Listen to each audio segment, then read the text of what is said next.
கடந்த 2011 உலகக்கோப்பையில் இந்தியா தான் வெல்லும், ஆஸ்திரேலியா அரையிறுதிக்கு கூட தகுதி பெறாது என்பதை 45 நாட்கள் முன்பே கணித்த 2006ஆம் ஆண்டு நடைபெற்ற சட்டமன்ற தேர்தலில் திமுக தலைவர் கருணாநிதியின் ஜாதகத்தை வைத்து திமுக தலைமையிலான கூட்டணி 163 இருந்து 174 இடங்கள் உறுதியாக வெல்லும் என்பதை 10 நாட்கள் முன்பே மிக துல்லியமாக கணித்த 2009 மக்களவை தேர்தலில் மன்மோகன் சிங் தான் பிரதமராக வருவார் என்பதை 35 நாட்கள் முன்பே கணித்த, கடந்த முறை நடந்த மக்களவை தேர்தலில் மோடி தான் பிரதமராக வருவார் என்பதை 48 நாட்கள் முன்பே கணித்த நமது சிவவாக்கு ஜோதிடர் ருத்ர ஜெயக்குமார் ஐயா வணக்கம். ஓம் சிவாய நம. சிவவாக்கு ஜோதிடர் ருத்ர ஜெயக்குமார். மே 26ஆம் தேதி 2026 அப்போ குரு பயிற்சி நடந்தது. அப்போ அதுக்கு முன்னாடியே நீங்க 12 ராசிக்கும் பொது பலனா ஒரு விஷயம் சொன்னீங்க, என்னென்ன ராசிக்கு என்னென்ன நடக்கும்ன்ற மாதிரி சொன்னீங்க. அதுக்கப்புறமா அடுத்த வீடியோவில் குறிப்பிட்டு ஒரு 5 ராசிக்கு அவங்களுக்கு இருக்க பலன்கள், குரு பயிற்சினால அவங்களுக்கு ஏற்படக்கூடிய நன்மைகள், இதை பற்றிலாம் சொன்னீங்க. மீதி இருக்க ராசி பற்றி கொஞ்சம் சொல்ல முடியுமா? கண்டிப்பாக சொல்கிறேன், அவசியம் சொல்கிறேன். இன்னொரு விஷயம், மக்கள் அனைவருக்கும் ஒரு சின்ன வேண்டுகோள், கண்டினியூவாக நம்ம வீடியோ விடணும்னா நீங்கள் வீடியோ கண்டிப்பாக சப்ஸ்கிரைப் பண்ணிக்க, சப்போர்ட் பண்ணுங்கள், அப்போ தான் விடுவோம். நம்ம மற்ற மாதிரி ஜோதிடர் கிடையாது. கிட்டத்தட்ட 25-30 வருஷமாக பல சாதனைகள் பண்ணியிருக்காங்க. உலகக்கோப்பையிலேருந்து நாட்டுக்கு யார் பிரதமர், மன்மோகன் சிங் 2009 மீண்டும் அவர் தான் பிரதமர் சொல்லியிருக்கேன். 3 முறை மோடி ஐயாவுக்கு சொல்லியிருக்கேன், கலைஞருக்கு சொல்லியிருக்கேன், ஜெயலலிதாவுக்கு எல்லாரும் சொல்லியிருக்கேன். சும்மா சொன்னால் கூட ரெக்கார்டோட காட்டினேன், உங்களுக்கு ஆதாரத்தோடு காட்டினேன். எல்லாம் பேப்பர் இருக்காது, அதிலே வரும். அதேமாதிரி 2011 உலகக்கோப்பை சொல்லியிருக்கேன், 2019 இங்கிலாந்துக்கு தான் கோப்பைன்னு சொல்லியிருக்கேன். இப்போ கடைசியாக வைவா ஃபுட்பால் நினைச்சி பாருங்கள், அதையும் தான் சொல்லியிருக்கோம். எல்லா வீடியோ உங்களுக்கான ஆதாரம் தாரேன். தயவுசெய்து சப்ஸ்கிரைப் பண்ணிங்கன்னா கண்டினியூவாக வீடியோ வருவேன். நான் மற்ற மாதிரி தேவையில்லாத பேசவே மாட்டேன், முக்கியமான விஷயத்தை தான் சொல்லிட்டு இருப்பேன். அந்த அடிப்படையில் கடந்த குரு பேச்சு மே 26ஆம் தேதி ஆரம்பிச்சு அதில் 12 ராசி அதுக்கு முன்னாடி சொல்லிட்டேன். நல்ல ராசியான 5 ராசி, மிதுனம் 2ஆம் இடத்துக்கு வர்றாரு, கன்னி 11க்கு வர்றாரு, விருச்சக 9க்கு வர்றாரு, மகரத்துக்கு 7க்கு வர்றாரு, மீனத்துக்கு 5க்கு வர்றாரு, நல்லா இருக்குன்னு சொல்லிட்டேன். அதோட மிக முக்கியமாக இந்த இப்போ சொல்ல போகிற 5 ராசிக்காரங்களும் அவசியம் நீங்கள் பரிகாரம் பண்ணி அதுக்கான விமோசனத்தை தேடிக்கிங்க. காரணம் என்ன கேட்டீங்க, இந்த 5 ராசிக்கு மிக கஷ்டம், அதுக்கானே தான் அதை ஒதுக்கி வச்சுருந்தேன். இப்போ எல்லோரும் கேட்க ஆரம்பிச்சிட்டாங்க. என்கிட்ட கேட்க ஆரம்பிச்சதுக்கப்புறம் நான் சரி இதை பற்றி வீடியோ விட்டு அவங்களுக்கு எங்கே போனால் என்ன செஞ்சால் விமர்சனங்கிறத சொல்கிறேன், கேட்டுங்க. இதில் பார்த்தீங்கன்னா இப்போ நம்ம சொல்ல போகிற ராசி 5. ரிஷப ராசி குரு பகவான் 3ஆம் இடத்துக்கு வந்துட்டார். கடக ராசி ஜென்மத்துக்கு வந்துட்டார். சிம்ம ராசி 12 விரயத்துக்கு வந்துட்டார். தனுசு ராசி 8க்கு வந்துட்டார், அஷ்டம குருவாயிட்டார். கும்ப ராசி 6ஆம் இடத்துக்கு வந்துட்டார். இந்த 5 ராசிக்காரங்களும் அவசியம் இந்த குரு பேச்சினால் பரிகாரம் பண்ணிக்கணும். அதே சமயத்தில் உங்கள் சுய ஜாதகத்தை பார்த்து தசை புத்தி அமைப்புகள் எப்படின்னு பார்த்து அதை கரெக்டாக சரி பண்ணிக்கிங்க. இப்போ ஒவ்வொரு ராசிக்கே விளக்கம் கொடுக்குறேன், கவனமாக கேட்டுங்க. ரிஷபராசியை பொறுத்த வரைக்கும் பார்த்தீங்கன்னா உங்களுக்கு எல்லா கிரகங்களும் சாதாரணமாக இருந்துச்சு. சென்ற வருஷம் குரு பவன் 2ல் இருந்தார், ராகுபான் 11ல் இருந்தார், அப்புறம் 10க்கு போயிட்டார். சனீஸ்வரன் 10ல் இருந்தார், 11க்கு வந்துட்டார். எல்லாம் மிக மிக சிறப்பான யோகமாக இருந்துச்சு. இப்போ என்ன போகுதுன்னா எல்லாம் மாறிட்டு, இப்போ குரு பகவான் 3ஆம் இடத்துக்கு வந்துட்டார். அதெல்லாம் உங்கள் முயற்சிகள் காரியங்கள் அனைத்தும் தடைப்படும். அதே மாதிரி ராகுபான் பார்த்தீங்கன்னா இப்போ 10லேருந்து 9க்கு போக போகிறாரு. 11ஆம் மாதம் 3 மாதம் முடிய அவர் வேலை செய்ய ஆரம்பிச்சிடுவார். அப்போ சில தடைகள் பிரச்சனைலாம் வரும். அவசியம் நீங்கள் வியாழக்கிழமை தோறும் வியாழக்கிழமை அருகில் உள்ள சிவாலயத்தில் குரு தட்சிணாமூர்த்தி பகவானுக்கு, குரு தட்சிணாமூர்த்தி பகவான்கிறது சிவபெருமானோட 64 அவதாரத்தில் 1. குருவுக்கே குரு, அவருக்கு நெய் விளக்கு முல்லைப்பூ சாத்துங்க. அதே மாதிரி நவகிரகத்தில் குரு பவன் இருப்பார். நவகிரகத்தில் குரு பவன் இருக்கார்ல, அவரை போய் நீங்கள் 16 முறை அந்த எல்லா நவகிரகத்தையும் 16 முறை சுற்றுங்க. குருவோட தசபுத்தி காலம் 16 வருஷம். அந்த 16 சுற்றி வந்தீங்கன்னா குருவை நினச்சிக்கிட்டு, குரு உங்கள் மனசில் என்னென்ன வேண்டுதலோ வச்சுக்கிட்டு அவர் நினச்சிக்கிட்டே சுற்றுங்க. உங்களுக்கு அந்த வைப்ரேஷன் நல்லபடியாக கிடைக்க ஆரம்பிக்கும். அதே மாதிரி வியாழக்கிழமையில் பசுமாட்டுக்கு கடல புண்ணாக்கு வாங்கி கொடுங்க, அல்லது மஞ்சள் கொண்ட கடலை அவிச்சு தானமாக கொடுங்க. இதை பண்ணிகிட்டே வந்தீங்கன்னா உங்களுக்கு இந்த குரு பவனால் ஏற்படுற உபதைகள் குறையும். குரு பவனை பற்றி ஏன் பேசுகிறோம்னா, பொருளாதாரத்துக்கு அதிபதி அவர். காசு பணம், இந்த உலகத்தில் காசு பணம் இருந்தால் தான் எதையுமே வாங்க முடியும், எதையும் செய்ய முடியும். சாப்பிட்றதா இருந்தாலும் காசு தேவை, ஒரு ஆஸ்பத்திரி போனாலும் காசு தேவை, ஒரு ஊருக்கு போனாலும் காசு தேவை. காசு இல்லாமல் ஒன்றும் செய்ய முடியாது. அந்த இதை தடைப்படுத்தி நம்மளுக்கு எதுவும் தொழிலில் லாஸ் ஏற்படுத்துகிறதோ, இல்லை நம்ம எதுவும் பெரிய அமௌண்ட்டை போட்டு ஏமாந்துறதோ, நஷ்டம் அடைஞ்சிறதோ, இந்த மாதிரி நடக்காமல் இருக்கிறதுக்கு தான் இந்த பரிகாரத்தை சொல்கிறேன். இந்த குரு பயிற்சி நல்லபடியாக இருக்கும். இந்த குரு பயிற்சியில் இன்னொரு விஷயம் என்னென்னு கேட்டிங்கன்னா, உங்களுக்கு இடையிலேயே 10ஆம் மாதம் குரு பகவான் வந்து சிம்மத்துக்கு மாறாரு, அதிசாரம் போடுறாரு. ஒரு 3 மாத காலம் அங்கே இருப்பார். அது ஒரு ப்ளஸ், அந்த நேரம் உங்களுக்கு ப்ளஸ்ன்னு வச்சிங்களேன். அதனால் இந்த பரிகாரத்தை பண்ணிக்கிங்க அவசியம். பண்ணிட்டு உங்கள் சுய ஜாதகத்தை பார்த்து எந்தெந்த ஸ்தலங்களுக்கு போகணும் அப்படிங்கிறத உங்கள் ஜாதகத்தை அடிப்படையில் என்ன திசை புத்தி, உங்கள் ஜாதகத்தில் கிரகங்கள் நீசமாக இருக்கா, வக்கரமாக இருக்குது, இல்லை கிரகங்கள் சரியில்லையா, இதெல்லாம் பார்த்து அதுக்கு தகுந்த கோயில் குளத்துக்கு போய் சரி பண்ணிக்கிங்க, நல்லபடியாக இருக்கும். முடிஞ்சால் மகான்கள் சித்தர்கள் சமாதிகளுக்கு போங்க. முடிஞ்சால் ஒரு வாட்டி கிரிவலம் போயிட்டு வந்துடுங்க.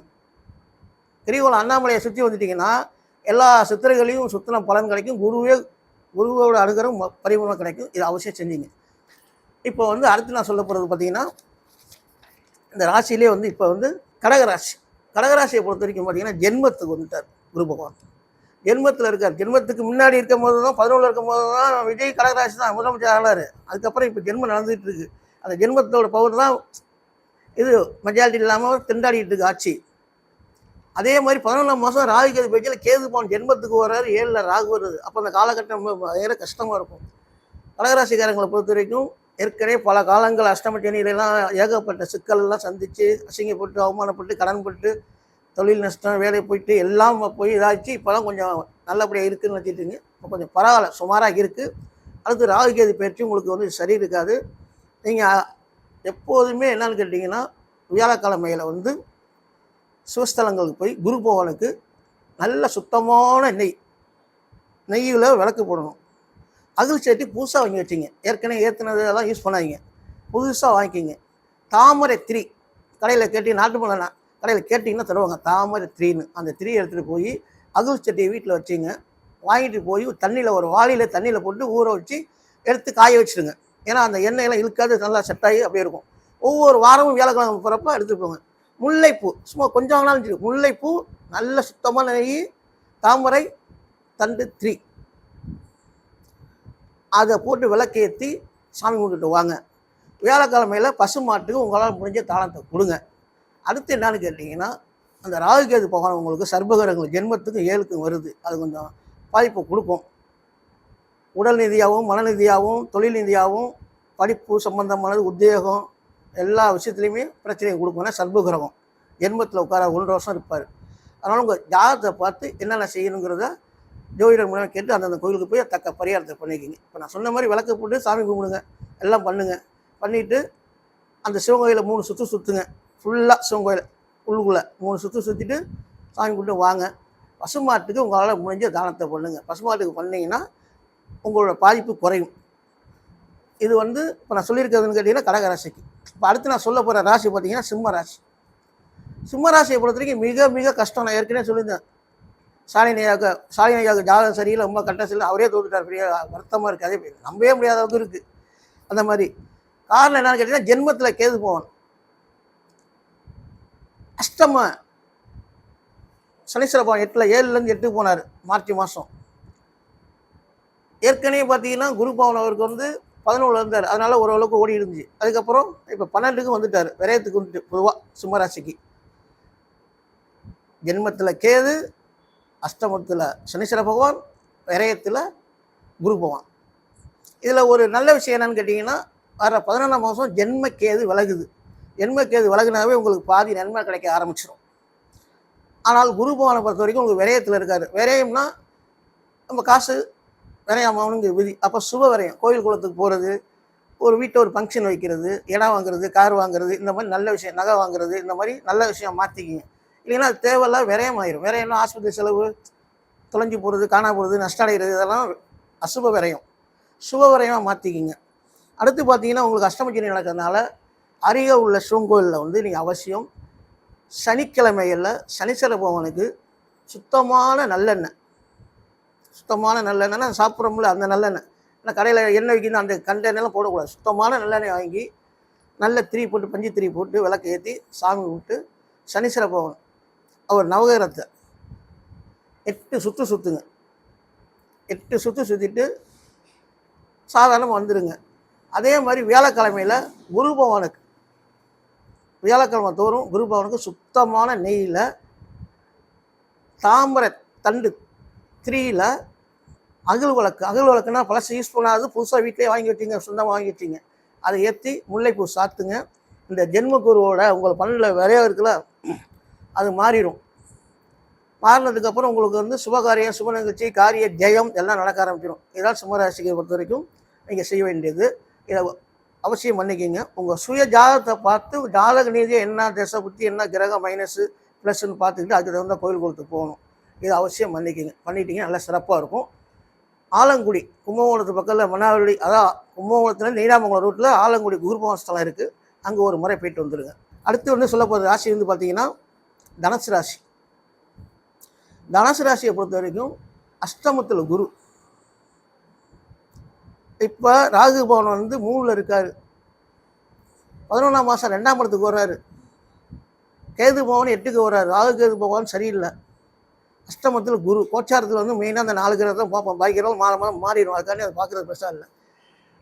அர்த்தாசிரம சனி 4ல் சனீஸ்வர பவன் இருக்கார். இப்போ ராகு கேது பவனும் உங்களுக்கு வந்து சரியில்லாமல் 2ஆம் இடத்துக்கு ராகு பவன் 8ஆம் இடத்துக்கு கேது வர்றாரு.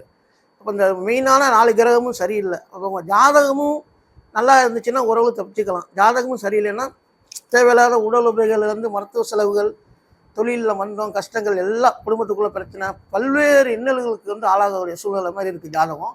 இதை சரி பண்ணிக்கணும். நீங்கள் அவசியம் நல்லா தெரிஞ்சுங்க. நீங்கள் அவசியம் வந்து வியாழக்கிழமையில் குரு பவனை நீ வழிபட்டே ஆகணும். ஏன்னா அஷ்டம குரு உங்களுக்கு ராசி அதிபதி அவர் தான். 1-4 கூடியவர். தனுசு ராசிக்கு ராசி அதிபதி அவரே, சுகஸ்தானாதிபதியும் அவரே தான். அவர் போய் 8லேருந்து உச்சம் போடுறாரு. இருந்தாலும் அஷ்டம குருங்கிறதுனால தேவையில்லாத குழப்பங்கள், பிரச்சனைகள், மறதிகள், உடல் உபதைகள், சுகர் சம்பந்தமான நோய்கள் வரதுக்கான வாய்ப்புகள்லாம் உண்டு பண்ணும். ஏன்னா குரு பவன். அதனால் அருகே உள்ள சிவாலயங்களில் வியாழக்கிழமை தோறும் நல்ல சுத்தமான நெய், புழு அகில் சட்டி, நல்ல திரி போட்டு விளக்கேற்றி முல்லைப்பூ சாத்தி சாமி கும்பிட்டுவாங்க. அந்த குரு பவனால் ஏற்படுற அஷ்டம குரு உபதைகள் குறையும். அர்த்தாசிரம சனி நடக்கிறதுனால சனிக்கிழமை நீங்கள் சனீஸ்வர பவனுக்கு நல்ல சுத்தமான நல்லெண்ணெய் தீபம் ஏற்றி வழிபடுங்க. அது மட்டும் இல்லை, வரப்போகிற காலங்களில் ராகு கேது பவன் உங்களுக்கு 1.5 வருஷம் செய்திருக்க மாட்டார். 2ல் ராகு 8ல் கேது. அதனால் வயிறு சம்மந்த பிரச்சனை, உடல் உபதைகள் ஏற்பட வாய்ப்பு இருக்குது. அதனால காளியம்மன், காளி துர்க்கை வழிபாடு நீங்கள் பண்ணுறது ரொம்ப சிறப்பாக இருக்கும். அது மட்டும் இல்லாமல் நீங்கள் ஒரு முறை நல்லாறு நரையூர் அப்படின்னு குடும்ப சனீஸ்வரன் கோயிலுக்கு ஒரு வாட்டி போயிட்டு வந்திருக்கேன் அந்த 4ல் இருக்கிறதுனால. அதே மாதிரி பார்த்தீங்கன்னா உங்களுக்கு ஸ்ரீவாஞ்சியத்தில் ராகு கேது வந்து ஏக சரீரமாக இருப்பார். இந்த கேது போன அதிதேவதர் சித்திரகுப்தன், சனீஸ்வரோட அதிதேவதர் யமதர்மராஜா. யமதர்மராஜா சித்திரகுப்தனும் சுபகரமாக இருக்கிறது ஸ்ரீவாஞ்சியத்தில். அங்கே போய் வழிபட்டிங்கன்னா உங்களுக்கு கண்டங்கள், தோஷங்கள் எல்லாம் அடிபட்டு போயிடும். ராகு கேது பிரச்சனையும் சால்வ் ஆயிரும், சனீஸ்வர பிரச்சனையும் சால்வ் ஆயிரும். அதை முடிச்சுட்டு அப்படியே ஆலங்குடி குரு பவன் அதை பண்ணிட்டீங்கன்னா நல்லபடியாக இருக்கும். பாக்கி லோக்கலில் நீங்கள் வந்து சிவங்கோயிலில் போய் சனிக்கிழமை வியாழக்கிழமை குரு பவன் வழிபாடு, சனிக்கிழமை சனீஸ்வரன் வழிபாடு அவசியம் பண்ணிட்டு வாங்க, நல்லபடியாக இருக்கும். அடுத்து பார்த்தீங்கன்னா நம்ம சொல்ல போது கும்பராசி. கும்பராசியை பொறுத்த வரைக்கும் பார்த்தீங்கன்னா உங்களுக்கு வந்து கடந்த 5 ஆண்டு காலமாக 7.5ல் வந்து விரையச்சனி, ஜென்மச்சனி நடந்துச்சு. இந்த மார்ச் 6லேருந்து ஜென்மச்சனி விலை 2ஆம் இடத்துல 7.5 வருஷம் இருக்குதான். ராகு கேது பவன் 1.5 வருஷமாக 1.25 வருஷமாக ஜென்மத்திலேயே உட்காந்துருக்காரு. 7ல் கேது உட்காந்துருக்காரு. எந்த பிரச்சனையும் நடக்கலை. போன வருஷம் குரு பயிற்சி 5ல் இருந்துச்சு. ஓரளவுக்கு ஓட்டிக்கிட்டு இருந்தீங்க. இப்போ 6ஆம் இடத்துக்கும் போயிட்டாரு. இப்போ பயங்கர பிரச்சனை தான். ஆனால் இதில் என்ன ஒரு நன்மைன்னா உங்களுக்கு ஜென்ம ராகு விலகுது. ஜென்மத்தொட்டு ராகு பவன் விலகுறாரு. 6க்கு கேது பவன் வர்றாரு. 12ஆம் இடத்துக்கு ராகு போகிறாரு. ஜென்மத்தொட்டு போனாவே கொஞ்சம் பரவாயில்ல. 12ஆம் இடத்துக்கு போனாலும் சில வேலையெல்லாம் பண்ணுவார். இருந்தாலும் உங்களுக்கு ஜென்மத்தொட்டு போகிறது சிறப்பு. ஏற்கனவே சனீஸ்வரன் ஜென்மத்தொட்டு போயிட்டார். இப்போ குரு பவன் 6ல் இருக்கார். நீங்களும் அவசியம் திருநறை குடும்ப சனீஸ்வரன் கோயில், கும்பகோணம் டு திருவாரூர் போகிற ரூட்டில் குடும்ப சமேதா இருப்பார் சனீஸ்வர பவன். அந்த கோயிலுக்கும் ஆலங்குடி குரு பவனுக்கும் அவசியம் சென்று இறைவனை வழிபட்டு வாங்க. உங்களோட கஷ்டங்கள் குறையும். அது மட்டும் இல்லாமல் வியாழக்கிழமை தோறும் சிவங்கோயில் சென்று குரு பவனுக்கு நல்ல சுத்தமான நெய்விளக்கு போட்டு பசுமாட்டுக்கு தானம் பண்ணுங்கள். பசுமாட்டுக்கு தானம் கொடுத்தீங்கன்னா உங்களோட பிரச்சனைகள் சால்வ் ஆகும். பெருங்கொண்ட பிரச்சனை சாதாரணமாக விலகி ஓடிடும். இதை எப்போதுமே நீங்கள் ஃபாலோ பண்ணலாம். நன்றி, வணக்கம். ஓம் சிவாய நம. அமோகமாக இருக்கணும்.